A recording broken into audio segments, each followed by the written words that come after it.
section, I'm going to discuss how schizophrenia is diagnosed. Schizophrenia is a psychiatric disorder that must be diagnosed by a trained mental health professional.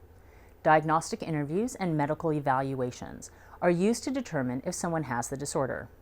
There are currently no physical or lab tests that can diagnose schizophrenia, but such tests can be used to help rule out other conditions that sometimes have similar symptoms, such as seizure disorders, metabolic disorders, thyroid dysfunction, brain tumor, and drug use.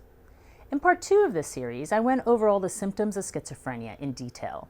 A diagnosis of schizophrenia is based on a person having at least 2 of the following symptoms for a significant portion of time during a 1-month period: delusions, hallucinations, disorganized thinking and speech, grossly disorganized or abnormal motor behavior, and negative symptoms.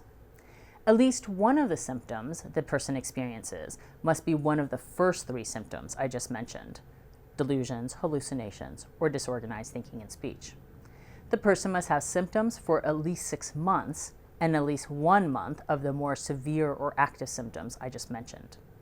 Symptoms caused by substances such as drugs, alcohol, or medications, or symptoms related to a medical condition are not considered to be symptoms of schizophrenia.